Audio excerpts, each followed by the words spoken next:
हरे कृष्णा।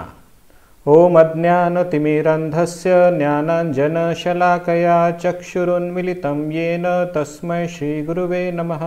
नमः ओं विष्णुपदाय कृष्णप्रेष्ठाय भूतले श्रीमते भक्तिवेदान्त स्वामिन् इति नामिने। नमस्ते सारस्वते देवे गौरवाणी प्रचारिणे निर्विशेष शून्यवादी पाश्चात्यदेशतारिणे। जय श्री कृष्ण चैतन्य प्रभु नित्यानंद श्री अद्वैत गदाधर श्रीवासादि गौरभक्तवृंद। हरे कृष्णा कृष्ण कृष्ण हरे हरे, हरे राम राम राम हरे हरे। हरे कृष्णा। तो आप सबका स्वागत है आज के हमारे श्री बृहद भागवतम क्लास में।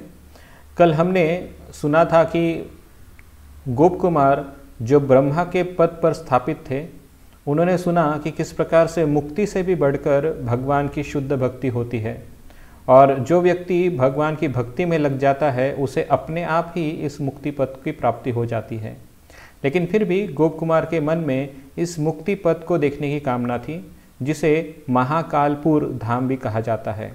ये इसलिए कहा जाता है क्योंकि इस जगह पर भगवान महाविष्णु का निवास स्थान होता है और ये भगवान के महाकाल के द्वारा संचालित होता है, और इसी कारण से इस मुक्ति पद को महाकालपुर भी कहा जाता है। तो अलग अलग प्रकार से श्रुति शास्त्रों ने कहा कि इस मुक्ति पद पर या फिर महाकालपुर में जाने की आवश्यकता नहीं। अगर जो भी गोप कुमार के हृदय में अभिवांछित इच्छा है, वो सारी इच्छा उसकी वृंदावन में जाने से पूरी हो जाएंगी।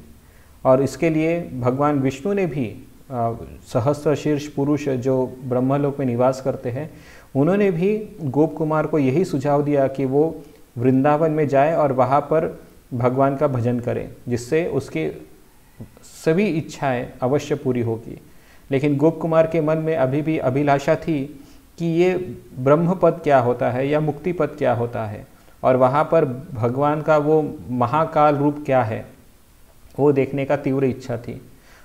और इसी वजह से वो इसी इच्छा को लेकर भगवान के आदेश से वो वृंदावन में आते तो है, लेकिन ये इच्छा उनके मन में बनी रहती है। वृंदावन में आके क्या होता है इसका वर्णन हम आगे देखते हैं। श्री गोप कुमार बोले, हे ब्राह्मण, मैंने ब्रह्मलोक से इस पृथ्वी पर आकर देखा कि पूर्व काल में जहाँ जो कुछ जिस प्रकार का था, कहीं भी उसका चिन्ह या गंध मात्र भी नहीं है, परंतु केवल श्री मथुरा मंडल ही वनों, पर्वतों, नदी तथा चल अचल प्राणियों द्वारा पूर्व की भांति आवृत्त होकर सुशोभित हो रहा था। तो ये जो स्टेटमेंट है श्री बृहद भागवतामृत का, ये स्पष्ट करता है कि भगवान का जो नित्य धाम होता है, जो भी धाम इस भौतिक जगत में दिखाई पड़ता है हमको, जैसे जगन्नाथपुरी धाम है, मथुरा मंडल है, द्वारकापुरी है, ऐसे जो भगवान के नित्य धाम जो होते हैं, ये प्रलय के पश्चात भी या प्रलय के दौरान भी इसका नाश नहीं होता, जबकि अन्य सभी जगहों का विनाश हो जाता है। तो जब गोप कुमार अनेक अनेक कल्पों के पश्चात जब वो वापस पृथ्वी पर आता है, तो वो देखता है कि बाकी सब कुछ चीज़ बदल गई है, लेकिन केवल मथुरा मंडल मतलब ब्रजभूमि जैसी की तैसी थी, क्योंकि इसके ऊपर काल का प्रभाव नहीं पड़ता है। तो ये यहाँ पर स्थापित हुआ है। फिर वे आगे कहते हैं, मैंने श्री भगवान की आज्ञा स्मरण कर इस वृंदावन में इधर उधर भ्रमण करते करते किसी एक कुंज में अपने श्री गुरुदेव को प्रेम मूर्छित अवस्था में देखा। मुझे देखकर उन्होंने मेरा आलिंगन किया तथा सर्वज्ञ होने के कारण वे मेरी मुक्तिपद गमन की इच्छा से अवगत हो गए। तो ये कह रहे हैं कि गोप कुमार कह रहे हैं कि भगवान का जो आदेश था उसका स्मरण कर रहे थे। तो जब गोप कुमार मथुरा मंडल ब्रजभूमि में आए, तो वे उसकी शोभा देखकर बहुत ही आनंदित हुए थे, और साथ ही साथ उनको स्मरण हुआ है कि भगवान ने कहा था कि जब तुम ब्रजभूमि जाओगे तो वहाँ पर तुम्हें तुम्हारे गुरु महाराज से मुलाकात होगी।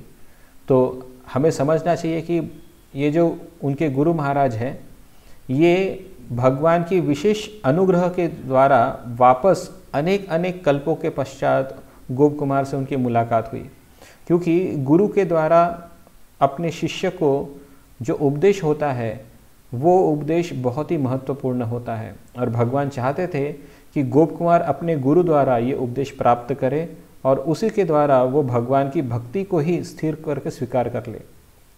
तो जब ये गोप कुमार अपने गुरु से वृंदावन के किसी वन में उनकी मुलाकात हुई तो उन्होंने देखा कि वृंदावन के किसी एक कुंज में उनके गुरु महाराज भगवान के प्रेम भावावेश में आकर वहीं पर एक जगह पे मूर्छित पड़े हुए हैं। तो उन्होंने अपने गुरु को चेतना में लाया और जब गुरु ने देखा कि गोप कुमार यहाँ पर उपस्थित हुए हैं तो उनको बहुत आनंद हुआ और उन्होंने उनको प्रेम से आलिंगन किया। सर्वज्ञ होने के कारण गुरु को समझ में आ गया कि गोप कुमार के मन में क्या चल रहा है और इस वजह से उन्होंने गोप कुमार की जो इच्छा है उसको विचार करके कुछ सुझाव दिए। उन्होंने कहा, हे वत्स, क्योंकि तुम मेरे अत्यंत प्रिय हो इसलिए मैंने तुम्हें अपना सर्वस्व प्रदान किया है। इसके अलावा जो कुछ भी रहस्य है वह तुम्हें इस मंत्र जप के प्रभाव से स्वयं ही ज्ञात हो जाएगा। तो इस जगह पर गोप कुमार के जो गुरु हैं वे कह रहे हैं कि तुम मुझे बहुत प्रिय हो और इसीलिए मैं तुम्हें कोई आदेश नहीं दूंगा। तुम्हारे मन में जो भी मनोवांछित इच्छा है वो इस मंत्र जप के प्रभाव से अवश्य ही पूर्ण होगी। इसलिए तुम जो मैंने मंत्र तुम्हें प्रदान किया है उस मंत्र को त्याग मत करो, बल्कि वही मंत्र जप का उच्चारण करते रहो और तुम्हारी सारी इच्छाएं पूरी हो जाएगी। अभी यहाँ पे एक चीज़ समझने जैसी है कि गोप कुमार के गुरु ने गोप कुमार को वृंदावन में रहने का ही निर्देश क्यों नहीं किया, बल्कि उनको ये कहा कि तुम्हारे मन में जो भी इच्छा है वो अवश्य पूरी होगी, केवल इस मंत्र का जप करो। इसका आशय ये था कि गोप कुमार के हृदय में महाकालपुर जाने की इच्छा थी, मुक्ति पद देखने की इच्छा थी। गुरु होने के नाते वे अपने शिष्य को आदेश भी कर सकते थे कि तुम वहाँ पर मत जाओ, क्योंकि जैसा हमने कल के दिन सुना कि मुक्ति के पद पर जाने के पश्चात ब्रह्म में लीन होने की तीव्र भावना जागृत हो उठती है, या कभी कभी जीव अपने आप को उस सायुज्य मुक्ति में विलीन कर देता है और ये भक्ति के लिए बहुत हानिकारक होता है। और इसी वजह से ब्रह्मलोक में जो श्रुति शास्त्र है और साथ ही साथ भगवान विष्णु ने भी गोप कुमार को भक्ति करने की ही सलाह दी थी। लेकिन फिर भी यहाँ पर वो देखते हैं कि गोप कुमार जो है वो अपने गुरु के द्वारा विशिष्ट निर्देश नहीं पाए, बल्कि गुरु ने भी गोप कुमार को उसकी जो इच्छा है उसके अनुसार बर्ताव करने के लिए कहा। इसका मुख्य कारण ये था कि गुरु तभी उपदेश करते हैं जब शिष्य का हृदय उपदेश सुनने के लिए आतुर हो। तो ऐसा क्यों होता है? क्योंकि यदि शिष्य के हृदय में अभी भी कुछ लालसा बची हुई है तो गुरु उसको प्रत्यक्षतः काट नहीं देते। जैसे हम उदाहरण देखते हैं श्रीमद् भागवत में, जब ध्रुव महाराज की मुलाकात नारद मुनि से हुई थी तो नारद मुनि ने भी बहुत प्रयत्न किया उसको अपने उस प्रकार की इच्छाओं को त्याग कर भगवान के शरण में लाने का प्रयत्न कर रहे थे वो, और वे चाहते थे कि पहले वो इस प्रकार का जो दुर्भाव है उसको त्याग दे और भगवान की भक्ति को बहुत ही सात्विकता से स्वीकार करे। लेकिन जब नारद मुनि ने देखा कि ध्रुव महाराज के हृदय में वो प्रतिशोध की भावना बहुत तीव्र है तो उन्होंने उसका खंडन नहीं किया, बल्कि उसको भगवान की भक्ति में नियुक्त कर दिया, भगवान के मंत्र का जप करने के लिए बता दिया। इस मंत्र के जाप के प्रभाव से धीरे धीरे मन के अंदर जो कल्मश है, जो भौतिक इच्छा रूपी कल्मश है, वो सारे कल्मश उसके दूर हो गए। तो गुरु अपने शिष्य की योग्यता के अनुसार तथा उसके आध्यात्मिक स्तर के अनुसार उसे अलग अलग जगह पर विशिष्ट उपदेश करते हैं। और इसी प्रकार से क्योंकि गोप कुमार के हृदय में वो जो तीव्र लालसा है मुक्ति पद देखने की, ये लालसा को उसके गुरु जान गए थे और वे समझ गए कि भगवान के द्वारा बताने के बाद भी, श्रुति शास्त्रों के बताने के बाद भी गोप कुमार के हृदय में ये जो लालसा है ये अभी भी बनी हुई है। इसका अर्थ यही होता है कि उसे ये जो इच्छा है उसकी वो पूरी करनी दी जाए और साथ ही साथ भगवान की भक्ति में भी नियुक्त किया जाए। धीरे धीरे वो स्वयं ही इन सब चीज़ों को अपने आप समझेगा, क्योंकि भगवान का ये जो मंत्र है, मदन गोपाल जी का मंत्र, ये मंत्र स्वयं इतना सक्षम है कि ये गोप कुमार की रक्षा हर समय पर करेगा। और इसी वजह से गोप कुमार के गुरु ने उसे वृंदावन में रहने की सलाह न देते हुए उसकी जो भी मन में इच्छा है वो इच्छा पूरी करने का स्वीकार किया। तो आगे वो कहते हैं, मैं अत्यंत हर्षपूर्वक उनके श्री चरणों में गिर पड़ा। फिर उठकर मैंने देखा कि वे अलक्षित रूप में कहीं अंतर्हित हो गए हैं, तथापि मैंने यथाविधि मंत्र जप करना आरंभ कर दिया। तो क्योंकि गुरु ने उनको इस मंत्र का उपदेश दिया था और गोप कुमार के भी मन में इच्छा बहुत तीव्र थी, इस वजह से गुरु ने अधिक उपदेश न करते हुए उसे केवल इतना ही कहा कि तुम इस मंत्र का जप किया करो, इस मंत्र के जप को भूलो मत, तुम्हारी सारी अभिलाषाएं पूर्ण होगी। और इसी कारण से वे तुरंत ही वहाँ से अंतर्धान हो गए।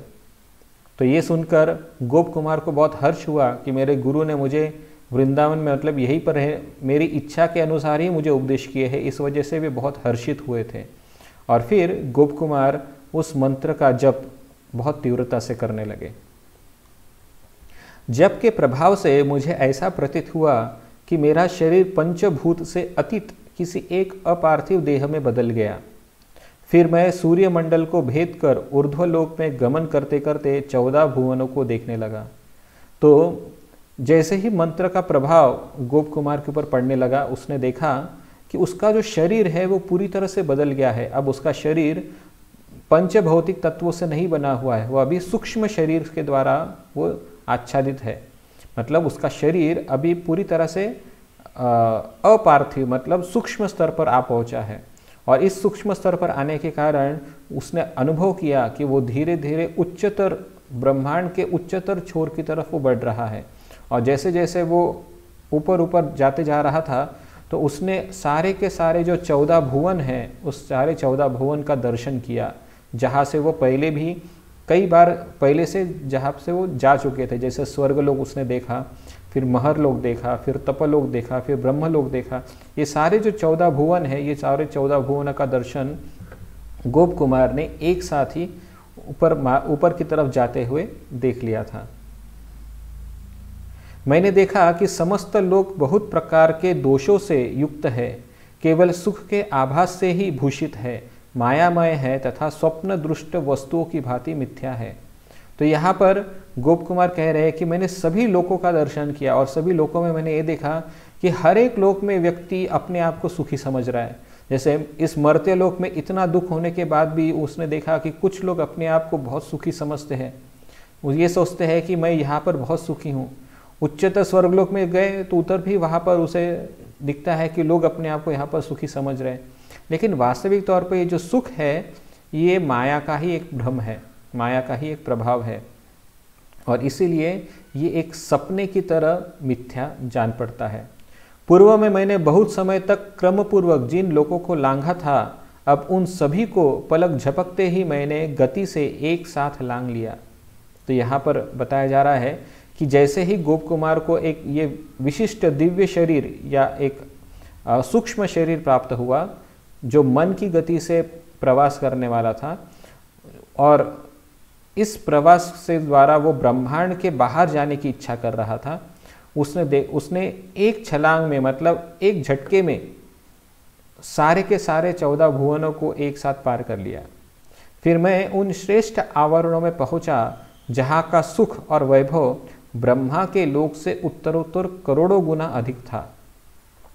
मतलब ये जो ब्रह्मांड है, इस ब्रह्मांड का जो आउटर कवरिंग है, जो 8 विभिन्न लेयर्स के साथ बना हुआ है, या 8 आवरण है इस ब्रह्मांड के ऊपर, ये प्रत्येक आवरण जो है इसके अंदर जो सुख है वो ब्रह्मलोक से भी अधिक सुख उसमें पाया जाता है। यहाँ पर लिखा है प्रत्येक आवरण अपने पूर्व आवरण से 10 गुना अधिक था। इस प्रकार से समस्त आवरण उत्तरोत्तर विराट थे तथा उत्तरोत्तर करोड़ों गुना सुख और वैभव में श्रेष्ठ थे। तो संपूर्ण ब्रह्मांड में अगर सबसे ज़्यादा वैभव, ऐश्वर्य या सुख की अगर कोई कल्पना करता है तो वो उसे ब्रह्मलोक में प्राप्त होता है। ब्रह्मलोक से भी कई गुना या 10 गुना जो सुख है वो ब्रह्मांड का जो पहला आवरण है उसके अंदर प्राप्त होता है। ये जो पहला आवरण है इस आवरण का 10 गुना दूसरा आवरण होता है, उसके भी 10 गुना तीसरा आवरण, उसके भी 10 गुना चौथा आवरण। तो इस प्रकार से 10-10 गुना ये आवरण उत्तर बढ़ते जाता है और ऐसे टोटल 8 आवरण होते हैं जो अपने से पूर्व आवरण के 10 गुना होता है। और इन सभी आवरणों में जो सुख का परिमाण है, जो सुख का अनुभव जो है, वो ब्रह्मलोक से उसी प्रमाण में बढ़ते जाता है। तो ये वर्णन गोप कुमार को अनुभवित हुआ। तो अभी एक छोटा सा मानचित्र बनाया है जिसमें हम ब्रह्मांड का वर्णन कर रहे हैं। समझ लीजिए, कल्पना कीजिए एक ब्रह्मांड है जिसके अंदर 14 भुवन लोक है और सर्वोच्च जो लोक है वो ब्रह्मलोक है। इस ब्रह्मांड के परे एक आवरण है जो पृथ्वी का आवरण होता है। पृथ्वी का आवरण मतलब जो 5 भौतिक तत्व है, पृथ्वी, जल, अग्नि, वायु, आकाश, ये जो पंच महाभूत है उसमें पृथ्वी तत्व होता है। तो इस पृथ्वी तत्व से ये पहला आवरण, जो ब्रह्मांड का जो पहला आवरण है, वो आवरण पृथ्वी से बना होता है। यहाँ पर जो अधिष्ठाता देवी है उनका नाम वो पृथ्वी देवी है और वे सदैव भगवान वराह देव की सेवा में लगे रहती है। फिर इसके आगे का जो आवरण है वो जल का आवरण है, जल भौतिक तत्व का आवरण है और यहाँ पर भगवान मत्स्य देव की उपासना होती है। ये आवरण जो है ये पृथ्वी के आवरण से 10 गुना बड़ा होता है। फिर उसके बाद होता है अग्नि का आवरण। यहाँ पर भगवान सूर्य नारायण की उपासना होती है। वहाँ के जो आराध्य देव है वो सूर्य नारायण होते हैं और ये जो लोक है ये लोक में पूर्ववर्ती आवरण से ये 10 गुना बड़ा होता है। अभी यहाँ पर जो भगवान सूर्य नारायण का नाम लिया जा रहा है ये सूर्यदेव नहीं है, बल्कि साक्षात भगवान स्वयं नारायण रूप में है जो सूर्य नारायण के तत्व को स्वीकार करते हैं और इसी वजह से वहाँ पर वे सूर्य नारायण के रूप में उपस्थित भी होते हैं। फिर उसके बाद अगला लेयर होता है वो वायु का लेयर होता है, जहाँ पर भगवान प्रद्युम्न अपनी लीला करते हैं। फिर उसके बाद होता है आकाश का स्तर। आकाश के स्तर में भगवान अनिरुद्ध वहाँ पर विद्यमान होते हैं। फिर उसके बाद है अहंकार का स्तर। इस अहंकार का जो आवरण होता है इसके अधिष्ठाता देव है भगवान संकर्षण और संकर्षण भगवान वहाँ पर उपासित होते हैं वहाँ के निवासियों द्वारा। फिर उसके आगे है महत्तत्व। महत्तत्व का लेयर होता है जो भगवान वासुदेव द्वारा जहाँ पर भगवान वासुदेव उपासित होते हैं। फिर उसके आगे है प्रधान। ये जो 8वां लेयर जो है ये प्रधान कहलाता है और जहाँ पर भगवान मोहिनी मूर्ति के रूप में निवास करते हैं और इस प्रधान की जो देवी है वो स्वयं महामाया देवी है। मतलब ये जो दुर्गा देवी जो है, जो इस संपूर्ण प्रकृति की अधिष्ठाता देवी है, वो वहाँ पर निवास करती है और वे हमेशा भगवान मोहिनी मूर्ति की उपासना में लगी रहती है। तो इस प्रकार से अलग अलग प्रकार के लेयर्स होते हैं और प्रत्येक लेयर के विभिन्न जो जीव होते हैं, उस प्रत्येक जीव उस आवरण में विभिन्न प्रकार के भगवान के रूपों का उपासना करते हैं। तो ये यहाँ पर प्रस्तापित होता है।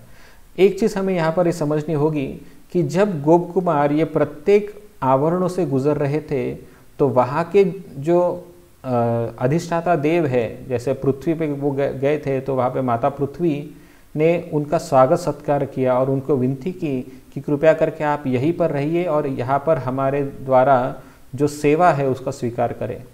तो एक प्रकार से ये सारे जो आवरण जो है ये भौतिक जगत के ही आवरण है और ये आवरण जीव को इस भौतिक जगत में ही बांध के रखने के लिए निर्धारित होते हैं। श्रीमद् भागवत के 3य स्कंद में जब योगी की क्रम मुक्ति का वर्णन आता है तो वहाँ पर भी इसी प्रकार से क्रम मुक्ति होती है। जैसे जो योगी होता है वो अपने योग साधना में जब परिपक्व होता है और उसके हृदय में अभी भी कुछ भौतिक इच्छाएं बच जाती है, कुछ कल्मश रह जाते हैं, तो उसकी इस प्रकार से क्रम मुक्ति का अनुभव उसे प्राप्त होता है। तो सबसे पहले वो ब्रह्मलोक जाता है, ब्रह्मलोक से फिर पृथ्वी के आवरण में जाता है, पृथ्वी से फिर जल के आवरण में जाता है। इस प्रकार से वो एक एक करके आठों के आठों आवरण प्रगति करते हुए फिर वो ब्रह्मांड के बाहर मुक्ति पद को प्राप्त करता है। तो इसे क्रम मुक्ति कहा जाता है। तो यही क्रम मुक्ति का अनुभव अभी गोप कुमार को भी हो रहा है। तो गोप कुमार सबसे पहले पृथ्वी के आवरण में जाता है, वहाँ पर माता पृथ्वी उसकी सेवा करती है। गोप कुमार लेकिन क्योंकि उसकी तीव्र इच्छा है भगवान को देखने की, मतलब मुक्ति पद को देखने की, तो वो वहाँ पर नहीं रुकता और वो धीरे धीरे आगे जल की तरफ जाता है। जल से अग्नि, अग्नि से वायु, और जब भी वो इन मार्गों से, इन आवरणों से होकर गुजरता है, वहाँ के जो भगवान के जो अलग अलग रूप है, उपास्य रूप हैं, उन सभी का वो दर्शन करते करते आगे बढ़ता है और अंत में वो प्रधान तत्व में या फिर प्रधान नाम के आवरण में आता है। फिर वहाँ पर उनकी भेंट महामाया से के साथ होती है। समस्त आवरणों को क्रमशः लांघने के बाद अंत में महातमोमय प्रकृति रूप आवरण में पहुंचा।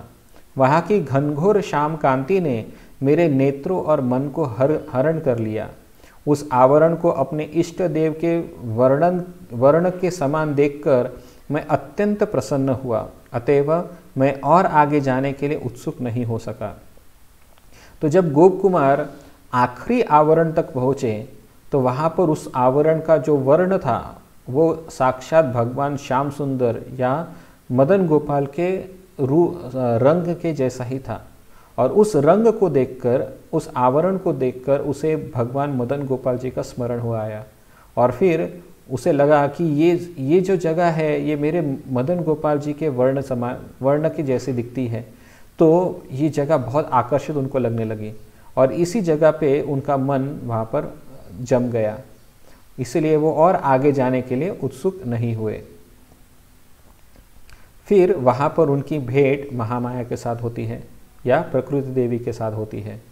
उस आवरण में प्रकृति देवी वहाँ विराजित श्री मोहिनी मूर्तिधारी अपने ईश्वर की पूजा समाप्त कर मनोहर वेश में मेरे सामने उपस्थित हुई।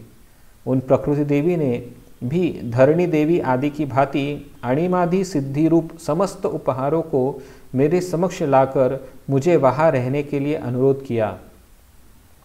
तो देखिए यहाँ पर एक विशिष्ट चीज़ हमें यहाँ पर समझनी चाहिए कि भगवान की जो माया शक्ति है ये बहुत दुस्तर है, इसे पार करना बहुत कठिन है। और यदि कोई जीव किसी भी प्रकार से इस माया के प्रभाव से बाहर निकलने का प्रयत्न करता है तो माया देवी अलग अलग प्रकार के प्रलोभन देकर उस जीव को वापस इस भौतिक जगत में लाने का प्रयत्न करती रहती है। तो इसी प्रकार से जब गोप कुमार भी इस ब्रह्मांड के बाहर मुक्ति पथ की तरफ जाने के लिए अग्रसर हुए तो माया देवी ने गोप कुमार की परीक्षा लेनी चाहिए। और इसी वजह से यहाँ पर लिखा है कि माया देवी ने उनके सामने आकर बहुत ही मनोहर तरीके से वो गोप कुमार को प्रलोभित करने लगी। उन्होंने कहा कि मैं तुम्हें अलग अलग प्रकार की सिद्धि प्रदान करूंगी, आप यहीं पर रुक जाओ, यहीं पर रहो। और उन्होंने कहा कि देखो यहाँ पर कई सारे जीव हैं जो तुम्हारे समान बहुत आनंदित होना चाहते हैं, तो यहीं पर आप रुक जाओ और यहाँ पर इस जगह का उपभोग करो, ऐसे माया देवी ने उनको कहा। तो जब गोप कुमार ये सब सुनता है तो एक क्षण के लिए वो आकर्षित तो होता है, लेकिन फिर भी भगवान का जो दर्शन है, भगवान का जो स्वरूप देखने की उनकी जो तीव्र लालसा है वो मात्र उसे उस जगह पर रहने के लिए प्रेरित नहीं करती। फिर इसके बाद प्रकृति देवी स्नेहपूर्वक बोली कि यदि तुम मुक्ति की इच्छा करते हो तो मेरे प्रति कृपा करके समस्त सिद्धियों का उपभोग करो। तो यहाँ पर लिखा है यदि तुम मुक्ति की कामना करते हो, यदि तुम मुक्ति कामी हो तो तुम यहाँ पर रहकर मेरी सेवा स्वीकार करो और सभी सिद्धियों का उपभोग करो। यदि मुझे परित्याग करोगे तो मुक्ति प्राप्त नहीं होगी, क्योंकि मैं ही मुक्ति की द्वारपाल हूँ। अतः जब मैं स्वयं तुम्हें रजादि प्राकृत गुणों से मुक्त कर दूंगी तभी तुम मुक्ति पद में प्रवेश करने में समर्थ होगे, क्योंकि मैं ही मुक्ति की द्वारपाल हूँ। तो यहाँ पर माया देवी गोप कुमार की परीक्षा ले रहे हैं।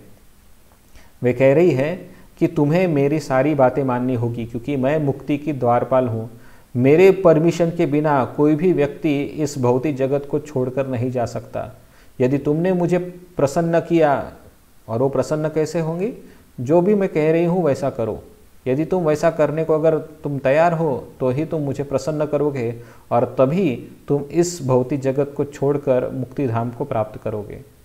तो ऐसा गोप कुमार के सामने माया देवी ने कहा। फिर आगे कहती है, और यदि तुम विष्णु भक्ति को प्राप्त करने की इच्छा करते हो तो भी कृपापूर्वक मुझ भक्तिदायिनी का भजन करो, क्योंकि मैं विष्णु की दासी हूँ, उनकी बहन हूँ तथा उनकी शक्ति भी हूँ। तो अभी महामाया देवी जो है वो गोप कुमार को बता रही है कि तुम्हारे पास दो ऑप्शन है। यदि तुम मुक्तिकामी हो तो मैं जैसा कहती हूँ वैसा करो, क्योंकि जब तक मेरी परमिशन नहीं होगी तब तक तुम इस भौतिक जगत को पार करके नहीं जा सकते हो। इसलिए तुम इस जगत में रहकर, मैं कह रही हूँ कि इस सिद्धियों का उपभोग करो, तो यहाँ पर रहकर आपको सिद्धियों का उपभोग करना ही होगा। और दूसरा वो ऑप्शन दे रही है कि लेकिन अगर तुम विष्णु के भक्त हो, विष्णु भक्ति अगर तुम्हारा ध्येय है, तब भी तुम्हें मुझ पर कृपा करनी होगी और मेरा भजन करना होगा, क्योंकि मैं विष्णु की दासी हूँ, उनकी बहन हूँ और उनकी शक्ति भी हूँ। मतलब एक प्रकार से माया देवी गोप कुमार के सामने ऐसी परीक्षा ले रही है जहाँ पर वो चाहती है कि गोप कुमार कुछ ऐसा निर्णय ले जिससे गोप कुमार वापस ब्रह्मांड में चले जाए। तो गोप कुमार जो है माया देवी के जो प्रलोभन है उसमें फंसे नहीं। उन्होंने भगवान विष्णु की भक्ति को ही चुना और फिर भगवान की माया शक्ति को भगवान की ही शक्ति समझकर उनको आदर प्रणाम किया और उनसे अनुमति मांगी। लेकिन क्योंकि वो भगवान के उस वर्ण को देखकर, मतलब जो वो ब्रह्मांड का जो आउटर कवरिंग है, प्रधान रूपी जो आउटर कवरिंग है, उस कवरिंग के वर्ण को पहले एक बार देखना चाहते थे, इसलिए वो कुछ देर तक इधर उधर घूम रहे थे।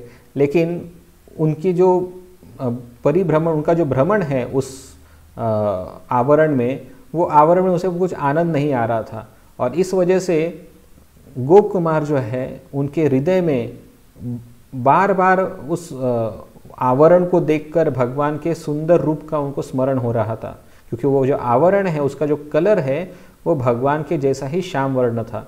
और उस आवरण को के अंदर रहने के कारण गोप कुमार को बार बार भगवान के श्याम वर्ण को देखकर मदन गोपाल जी का उनको स्मरण हो रहा था। और इसी कारण से वो उस जगह पर ज़्यादा देर नहीं रुके और वे तुरंत ही मुक्ति पद को प्राप्त किया उन्होंने। श्री गोप कुमार बोले, मैंने उन प्रकृति के द्वारा प्रस्तुत अणिमादि सिद्धि या उनके वचनों को अंगीकार न कर केवल विष्णु शक्ति जानकर उनको नमस्कार किया तथा उनके आवरण के मनोहर वर्ण को देखने के लिए वहां इधर उधर भ्रमण करने लगा। प्रधान रूप देह से युक्त उभाति रहित अगणित जीव उस मनोरम आवरण में उपभोग कर रहे थे। तो गोप कुमार ने देखा कि उस आवरण में कई जीव जो है वो उपभोग कर रहे थे, मतलब एक प्रकार से वहां पर फंस गए थे। तो कई बार ऐसा होता है कि जो मुक्तिकामी योगी होते हैं, जो इस भौतिक जगत के बाहर मुक्ति की प्राप्ति करना चाहते हैं, वो जब इन अलग अलग आवरणों से होकर जब गुजरते हैं तो माया देवी अलग अलग प्रकार के प्रलोभन उन्हें प्रदान करती है। और वे देखना चाहती है, माया देवी देखना चाहती है कि वास्तविक तौर पर ये इन प्रलोभन की तरफ आकर्षित होते हैं या फिर भगवान की मुक्ति के पद को आकर्षित होते हैं। तो जो योगी अपने निर्धार शक्ति में कम होता है वो उस आवरण में फंस जाता है। तो उसी प्रकार से गोप कुमार ने देखा कि ये जो प्रधान तत्व जो है या प्रधान आवरण जो है, इस आवरण के अंदर भी कई सारे योगी जन या बद्ध जीव जो है वो इस आवरण के उपभोग में फंस गए हैं। और इसको देखकर गोप कुमार को आश्चर्य हुआ कि इतने परिश्रम के बाद जब व्यक्ति इन सब आवरण से गुजरता है तब भी उसकी भोग करने की इच्छा मात्र समाप्त नहीं होती। और इसी कारण से गोप कुमार को ये देखकर आश्चर्य हुआ। लेकिन उसके हृदय में ये आवरण करने का उद्देश्य मुक्ति कामना नहीं थी, उसका तो केवल एक ही उद्देश्य था कि वो भगवान के दर्शन करें, यही उसकी तीव्र इच्छा थी। उस प्रकृति के परिणाम रूप घनघोर तम का परम सुंदर वर्ण होने के कारण उसको लांघने की इच्छा न होने पर भी मैंने केवल भगवान की इच्छा से मुक्तिपद प्राप्ति के लिए उस दूर अतिक्रम घनघोर तम को लांघकर अनिर्वचनीय तेज पुंज को देखा।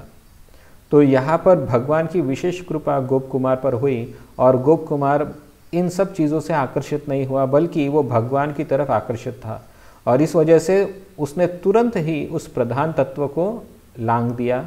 और लांघते ही जैसे ही वो उस आवरण के बाहर निकला, एक अत्यंत दैदीप्यमान तेज जो है उसके सामने आ पड़ा और ये जो तेज था ये ब्रह्म ज्योति थी।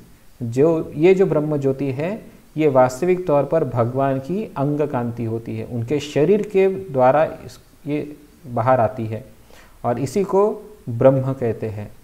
और जब कोई व्यक्ति इस मुक्ति की कामना करता है तो व्यक्ति इसी ब्रह्म ज्योति में इसका विलीन होता है। किंतु उस तेज पुंज को देखते ही मैंने भय से अस्थिर होकर नेत्र बंद कर लिए। मैंने परम भक्ति के साथ उस आवरण को पार किया और जैसे ही यत्नपूर्वक अपनी दृष्टि को आगे फैलाया, मैंने करोड़ों सूर्यों के समान प्रकाशमान परमेश्वर के दर्शन किए। तो जब गोप कुमार उस ब्रह्मांड के आवरण के बाहर निकले तो उनके सामने बहुत ही दिव्य तेज था और उस दिव्य तेज को देखकर गोप कुमार थोड़े देर के लिए भयभीत हो गए थे। उसे आश्चर्य लगा कि ये क्या तेज है और क्या तेज, मतलब इतना तेज क्या है। लेकिन क्योंकि गोप कुमार के मन में भगवान की भक्ति थी और उस भक्ति के कारण ही वो भगवान के दर्शन करना चाहते थे, इसलिए उन्होंने उस तेज को पार किया और पार करके उसने देखा कि ये जो तेज है ये भगवान का तेज परमात्मा रूप में उपस्थित है। यहाँ पर लिखा कि वो जो अपनी दृष्टि को आगे फैलाया और मैंने करोड़ों सूर्य के समान प्रकाशमान परमेश्वर के दर्शन किए। तो ये जो दर्शन थे ये साक्षात भगवान महाविष्णु के दर्शन थे जो परमेश्वर के रूप में उस जगह पर उपस्थित थे। और गोप कुमार के मन में जो भगवान मुक्तिपद के जो भगवान है, मतलब भगवान महाविष्णु को देखने की जो इच्छा है वो इच्छा पूर्ण हो गई। मैं परमेश्वर का दर्शन कर अत्यधिक गौरव, भय और हर्ष से विवल हो गया। उस समय मेरा क्या कर्तव्य था, अर्थात मैं क्या करूं क्या न करूं, मैं यह किसी प्रकार से भी स्थिर नहीं कर पाया। तो जब ब्रह्मलोक में, मतलब उस ब्रह्म पद पर वो जब पहुंच गए, मतलब ये जो महाकालपुर है या निर्वाण अवस्था जो है जहाँ पर भगवान परमेश्वर रूप में या फिर महाविष्णु के रूप में वहाँ पर विराजमान होते हैं, इस महाविष्णु के रूप को देखने के पश्चात उस ब्रह्म ज्योति का स्वरूप ही ऐसा था कि वहाँ पे सब कुछ निष्क्रिय था, एवरीथिंग इज इनएक्टिव। तो जब गोप कुमार उस इनएक्टिव स्टेज पे, मतलब उस ब्रह्म स्तर पर जब पहुँचे तो उसे समझ में नहीं आ रहा कि यहाँ पे आके क्या करूँ, क्योंकि ब्रह्म के स्तर पर स्थिति ऐसी होती है कि वहाँ पर कोई आदान प्रदान नहीं होता, वहाँ पर केवल और केवल भगवान का दिव्य तेज उपस्थित रहता है। लेकिन गोप कुमार भाग्यशाली था क्योंकि वो भगवान की भक्ति में लगा हुआ था और इसी वजह से वो ब्रह्म तेज को भी पार करके भगवान के सुंदर स्वरूप को देख सका। अन्यथा जो योगी जन भगवान की मुक्ति में विश्वास करते हैं, ऐसे मुक्ति जनों को कभी भी भगवान का साकार रूप का दर्शन नहीं होता, उन्हें केवल भगवान की इस दिव्य तेज का ही दर्शन हो पाता है। तो उन्होंने, गोप कुमार ने देखा कि इस प्रकार से भगवान वहाँ पर विराजमान है, लेकिन अभी आगे क्या करूँ उनको समझ में नहीं आ रहा था, क्योंकि उस जगह का महिमा ही ऐसा है कि वहाँ पे सब कुछ निष्क्रिय हो जाता है, वहाँ पे कुछ करने जैसा होता ही नहीं, कोई आदान प्रदान ही वहाँ पर नहीं होता। पुनः क्षण काल बाद उस महातेज पुंज को निराकार की भांति देखते ही चित्त के खेदवशतः नीलाद्रिपति श्री जगन्नाथ की कृपा का स्मरण करने लगा, किंतु क्षण काल बाद उन्हीं को पुनः साकार रूप में देखकर हर्षित हुआ। तो जब गोप कुमार यहाँ पे कह रहे हैं कि जब मैंने पहली बार भगवान परमेश्वर को वहाँ पर देखा तो उनको देखकर मुझे आनंद हुआ, लेकिन तुरंत ही थोड़ी देर बाद वो निराकार रूप में निराकार हो गए। तो जब भगवान के निराकार अस्तित्व को मैंने देखा तो वो उनका मन जो है वो थोड़ा सा विवल हो गया, मतलब दुखी हो गए।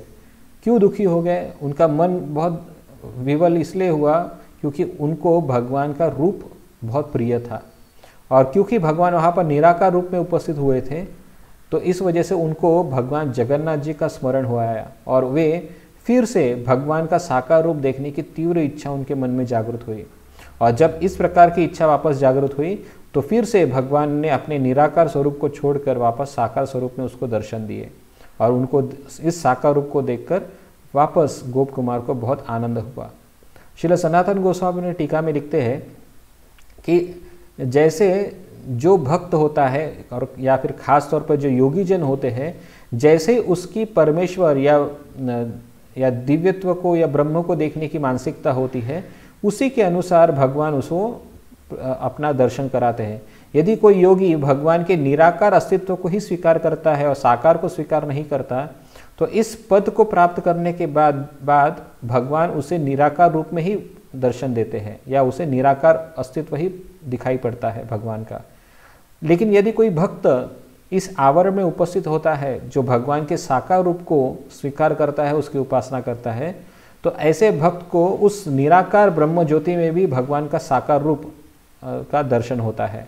तो ये विभिन्न प्रकार के भक्तों के द्वारा अनुभूत जो वस्तुस्थिति है, जो योग्यता है, उसके अनुसार ही भगवान का दर्शन उनको प्राप्त होता है। जिस प्रकार सूर्य सूक्ष्म किरण कणों द्वारा परिव्याप्त रहता है, उसी प्रकार समस्त भिन्न भिन्न महासिद्ध जीव भक्तों की भांति उन परमेश्वर के चारों ओर से घिरे हुए थे।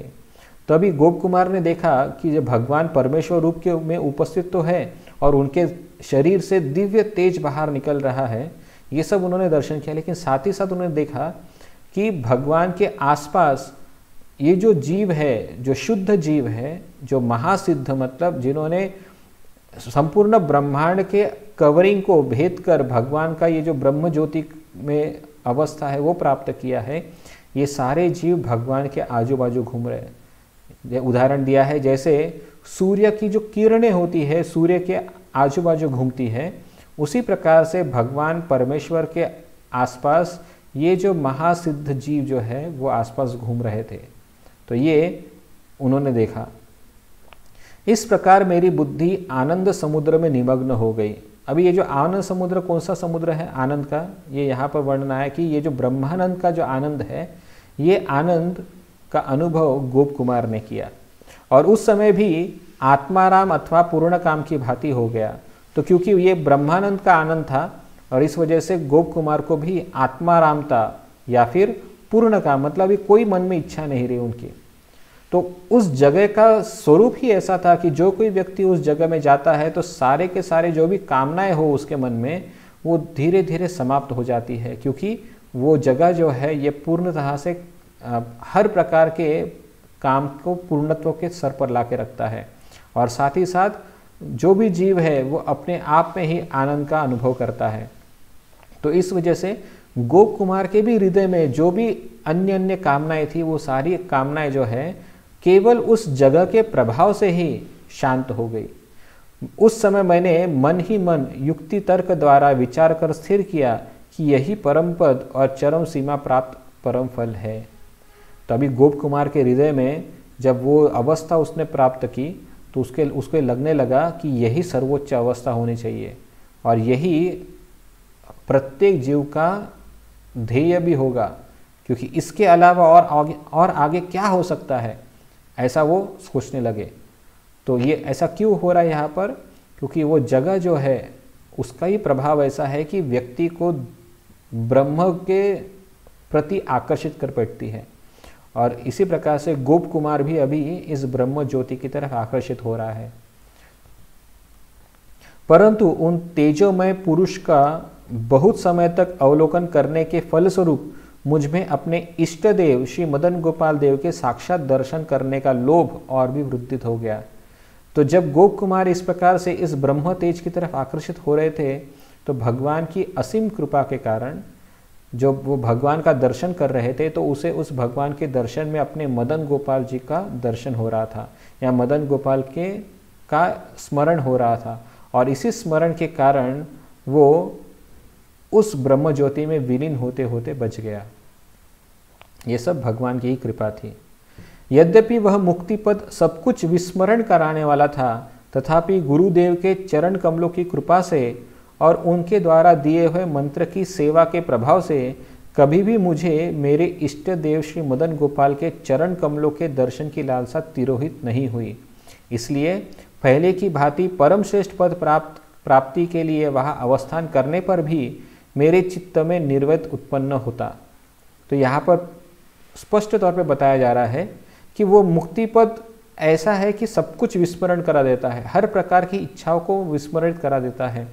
लेकिन गुरुदेव की कृपा से, भगवान की कृपा से गोप कुमार को इन भगवान के सुंदर स्वरूप का जो अभिलाषा है उसका विस्मृति नहीं हुआ, और इसी वजह से भगवान की मदन गोपाल को देखने की जो तीव्र लालसा है वो तीव्र लालसा अभी भी गोप कुमार के हृदय में उपस्थित थी।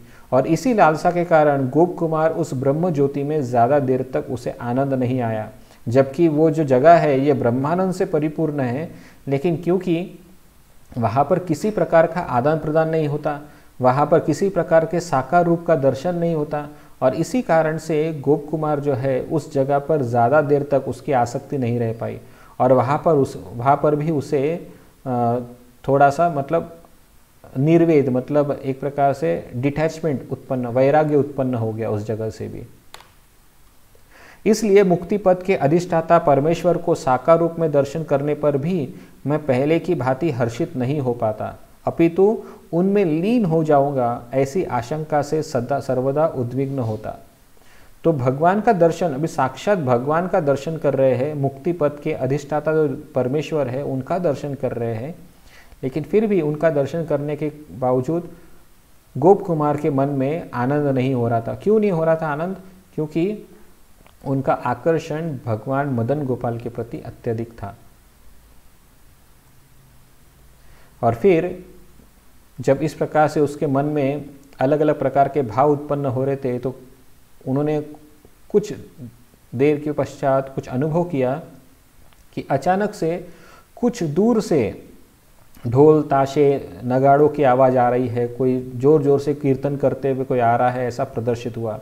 और उन्होंने देखा, गोप कुमार ने देखा कि कोई व्यक्ति ऊर्ध्व देश से, ऊर्ध्व देश मतलब ऊपरी भाग से कोई मुक्ति महाकालपुर में आ रहा है, या मतलब मुक्ति पद के भाग में आ रहा है। तो उन्हें आश्चर्य हुआ कि ये व्यक्ति कौन है। तो वास्तव में ये सब भगवान शिव जी थे, जो अपने धाम से इस भूलोक में कैलाश पर्वत पर जा रहे थे। तो रास्ते में उनकी मुलाकात भगवान शिव जी से हुई। मैंने देखा कि बैल पर विराजित होकर समस्त प्रकार से विलक्षण कोई पुरुष ऊर्ध्व देश से वहां पर अवतरण कर रहे थे। तो उन्होंने देखा, गोप कुमार ने पहली बार देखा भगवान शिव को। उसे पता नहीं था कि ये भगवान शिव है, क्योंकि इसके पहले कभी भी उसने भगवान शिव का परिचय नहीं किया था। तो उसने जब देखा कि इस मुक्ति पद पर ये ऊपरी भाग से कौन व्यक्ति आ रहा है, जो अलग, जो जिसकी कांति विलक्षण है, और ये व्यक्ति बहुत ही दैदीप्यमान है, ऐसा कौन व्यक्ति है, ऐसा वो देख रहे थे।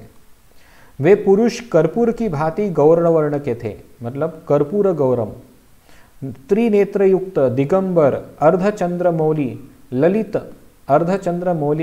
गंगाजल द्वारा प्रक्षालित जटावली धारण पूर्वक शोभा पा रहे थे।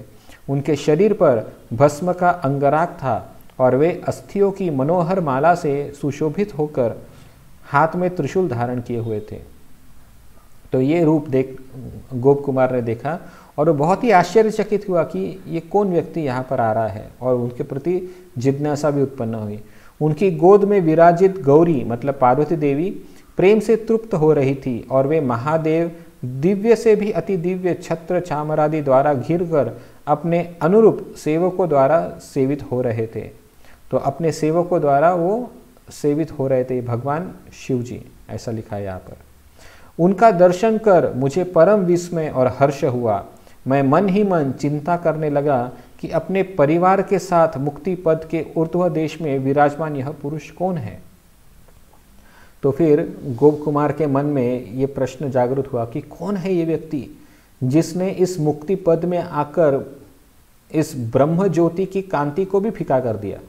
मतलब ये जो दैदीप्यमान पुरुष है, ये पुरुष अपने संपूर्ण परिवार समेत, अपने पत्नी के साथ, अपने बच्चों के साथ, अपने पार्षदों के साथ नंदी पर बैठकर या बैल पर बैठकर ये कौन यहाँ से जा रहा है, ये सोचकर गोप कुमार जो है अत्यधिक विस्मयचकित हो गए।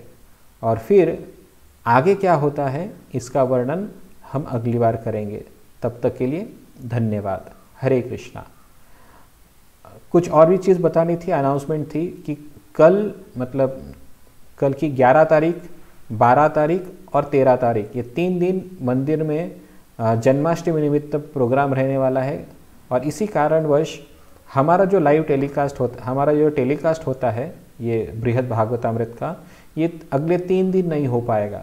तो इसके लिए हम आपसे क्षमा चाहते हैं। हम चाहेंगे कि आप इस्कॉन नासिक में होने वाले जन्माष्टमी के इस 3 दिवसीय कार्यक्रमों में आप सहभागी होइए, और साथ ही साथ शाम के समय पर जो लाइव टेलीकास्ट होगा इन उत्सवों का, उसका भी आप दर्शन कीजिए। तो 3 दिन तक श्री बृहद भागवतामृत क्लास नहीं होगा। 14 तारीख को हमारा अगला कार्यक्रम निश्चित होगा। तो अगला जो क्लास होगा वो 14 तारीख को होगा। तब तक के लिए धन्यवाद। हरे कृष्णा। श्री बृहद भागवत महापुराण की जय। श्रील प्रभुपाद की जय।